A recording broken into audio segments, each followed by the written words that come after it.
आज की बच्चों की कहानी बाज की सीख। एक बार एक शिकारी जंगल में शिकार करने के लिए गया। बहुत प्रयास करने के बाद उसने जाल में एक बाज पकड़ लिया। शिकारी जब बाज को लेकर जाने लगा तब रास्ते में बाज ने शिकारी से कहा, तुम मुझे लेकर क्यों जा रहे हो? शिकारी बोला, मैं तुम्हें मारकर खाने के लिए ले जा रहा हूँ। बाज ने सोचा कि अब तो मेरी मृत्यु निश्चित है।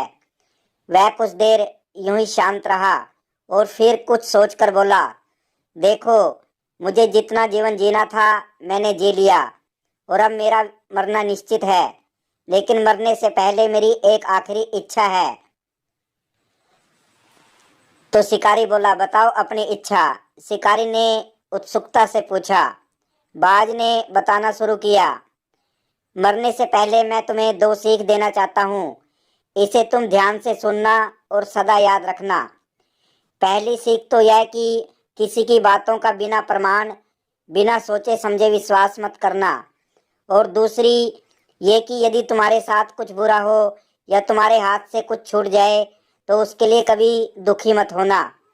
शिकारी ने बाज की बात सुनी और अपने रास्ते आगे बढ़ने लगा। कुछ समय बाद बाज ने शिकारी से कहा, शिकारी, एक बात बताओ, अगर मैं तुम्हें कुछ ऐसा दे दूं जिससे तुम रातों रात अमीर बन जाओ तो क्या तुम मुझे आज़ाद कर दोगे?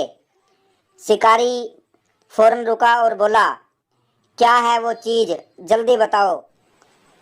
बाज बोला, दरअसल बहुत पहले मुझे राजमहल के करीब एक हीरा मिला था जिसे उठाकर मैंने एक गुप्त स्थान पर रख दिया था। अगर आज मैं मर जाऊंगा तो वो हीरा ऐसे ही बेकार चला जाएगा। इसलिए मैंने सोचा कि अगर तुम उसके बदले मुझे छोड़ दो तो मेरी जान भी बच जाएगी और तुम्हारी गरीबी भी हमेशा के लिए मिट जाएगी।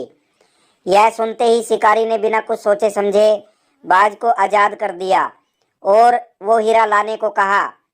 बाज तुरंत उड़कर पेड़ की एक ऊंची शाखा पर जा बैठा और बोला, कुछ देर पहले ही मैंने तुम्हें एक सीख दी थी कि किसी की भी बातों का तुरंत विश्वास मत करना, लेकिन तुमने उस सीख का पालन नहीं किया।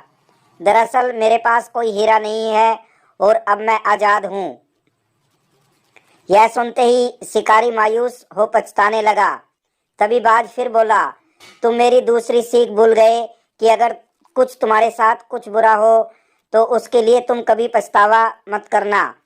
बच्चों, इस कहानी से हमें ये सीख मिलती है कि हमें किसी अनजान व्यक्ति पर आसानी से विश्वास नहीं करना चाहिए और किसी प्रकार का नुकसान होने या असफलता मिलने पर दुखी नहीं होना चाहिए, बल्कि उस बात से सीख लेकर भविष्य में सतर्क रहना चाहिए।